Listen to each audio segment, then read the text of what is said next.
The day my grandmother died, my two brothers inherited a $27 million farming empire.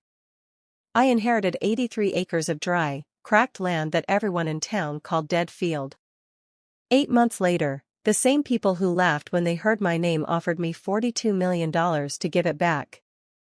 By then, it wasn't for sale. My name is Emma Carter. I'm 45 years old. For the last 22 years, I've been teaching 8th grade science at Lancaster Middle School in Pennsylvania. I earn just under $54,000 a year. I drive a 12-year-old Ford Escape with nearly 200,000 miles on it. Most mornings, I stop at the same coffee shop on Main Street, where the owner already knows my order before I reach the counter. It's a quiet life. Predictable. Comfortable. The kind of life my family always described with one word. Small. Not because I lived in a small town. Because they believed I'd become a small person. In the Carter family, success wasn't measured by kindness. It wasn't measured by happiness. It wasn't even measured by honesty. It was measured in acres. Bushels. Tractors. Quarterly profits. If you weren't helping expand Carter Farms, you were simply taking up space. My oldest brother, Luke, understood that before he finished high school. By 16, he could repair a combine engine faster than most mechanics. By 26, he negotiated supply contracts with 3 of the biggest grain distributors in Pennsylvania. People admired Luke. Banks trusted him. Farmers respected him. My younger brother, Ethan, wasn't as serious, but he had something even more valuable. Charm. He could sell almost anything. At county auctions, people joked Ethan could convince a dairy cow to buy milk. Together, they were exactly what everyone expected the future of Carter Farms to look like.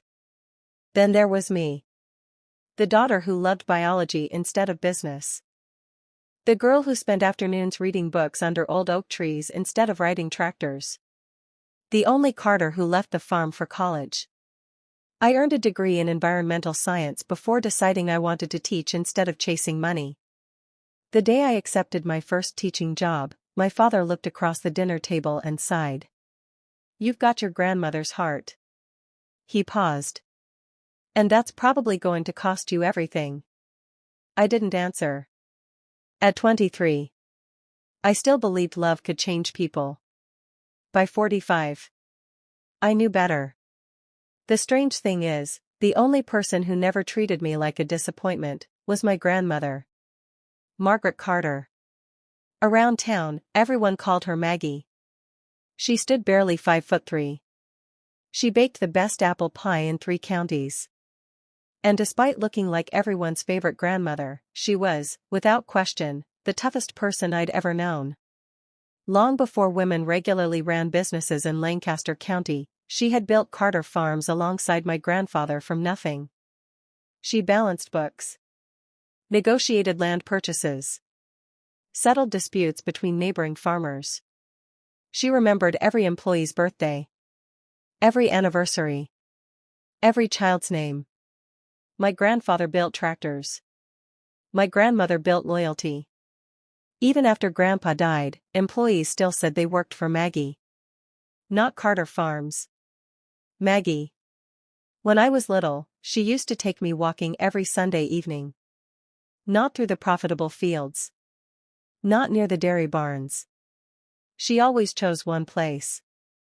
Dead Field. 83 acres on the northern edge of the property. Dry. Rocky. Almost nothing grew there except stubborn weeds. Even birds rarely landed there. As a child, I once asked, "Grandma, why do we always come here?" She smiled without answering. Instead, she knelt beside the cracked earth, picked up a handful of dirt, and let it fall through her fingers. Honestly, I forgot about that conversation for nearly 30 years. 3 months before she died, Grandma called me unexpectedly. "Emma," she said, "I need help cleaning the farmhouse attic." That wasn't unusual. She'd refused hired help her entire life. When I arrived, she was already standing on an old ladder dusting shelves older than my father. "You know you're 82, right?" I laughed. "So I've been told." She smiled without looking down. We spent 6 hours sorting through old photographs, military medals, letters, and boxes full of things nobody else would have bothered keeping. Around sunset, she suddenly stopped working. She looked toward the attic window. The fields outside glowed gold beneath the setting sun. Then she quietly asked, "Emma, do you trust people too easily?"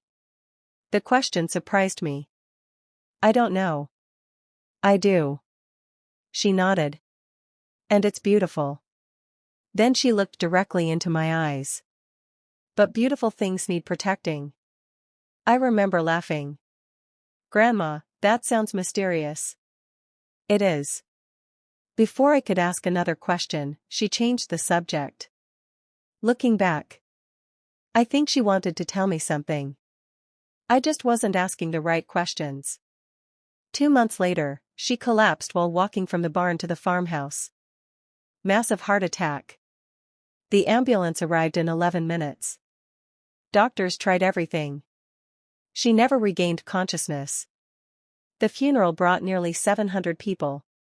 Farmers, teachers, sheriffs, bank presidents, old employees, young families she'd quietly helped through hard times. People cried. Not because Margaret Carter had been wealthy. Because she'd made them feel valuable. That's a rare gift. The will reading happened 19 days later. Our family attorney, Samuel Brooks, had represented the Carters for almost 40 years. His office overlooked downtown Lancaster. The conference room smelled like polished wood and expensive coffee. Luke arrived wearing a tailored navy suit. Ethan checked stock prices on his phone before sitting down. Dad hadn't said more than 20 words since the funeral. He looked 10 years older than he had a month earlier. I sat quietly near the window. I wasn't expecting much. Honestly, I expected nothing. Grandma had always said, "Businesses belong with the people willing to carry them." That wasn't me. I knew it. Everyone else knew it too. Mr. Brooks adjusted his glasses, opened the thick leather folder, and began reading. To my eldest grandson, Luke Carter. I leave 38% ownership of Carter Farms Incorporated. Luke smiled. Exactly as expected. Along with operational control of grain production. He nodded confidently. To my grandson Ethan Carter. I leave 32% ownership and complete ownership of Carter Dairy. Ethan grinned. Grandma always knew I loved the cows. Nobody laughed. The inheritance made perfect sense. My father inherited investment accounts, equipment, retirement assets, the farmhouse, several commercial properties. Everything happened exactly as everyone predicted. Then, Mr. Brooks turned one final page. His voice slowed. Almost carefully. To my granddaughter, Emma Carter. The room became quiet. I leave the northern 83-acre parcel commonly known as Dead Field. Luke actually chuckled. Together with the old farmhouse located on that parcel, its contents, and everything stored inside the red iron safe beneath the basement stairs. Silence. Then Ethan laughed. Not cruelly. Almost automatically. Seriously? Luke shook his head. I haven't thought about that place since high school. Dad stared at the table. He didn't laugh. He also didn't say a single word. Mr. Brooks continued reading. Finally, he paused. My granddaughter Emma alone shall decide the future of Dead Field. Nothing else. No explanation. No reason. No letter. Just that sentence. I felt dozens of eyes turn toward me. No one looked jealous. They looked sympathetic. As if Grandma had accidentally forgotten me. Luke leaned over. Hey, he whispered. If you don't want to deal with that old place, I'll buy it from you. I smiled politely. I'll think about it. He nodded. I'm serious. It's basically worthless anyway. Worthless. That word echoed in my head all afternoon. When everyone left the attorney's office, I stood alone in the parking lot holding one small envelope. Inside was a single brass key. No note. No explanation. Just one old key with faded numbers engraved into it. DF17. I didn't know it then, but that tiny key was about to unlock a secret my grandmother had protected for over 30 years. And once I opened that door, nothing in the Carter family would ever be the same. Part 2. The next morning, I drove to Dead Field. Not because I expected to find treasure. Not because I believed Grandma had hidden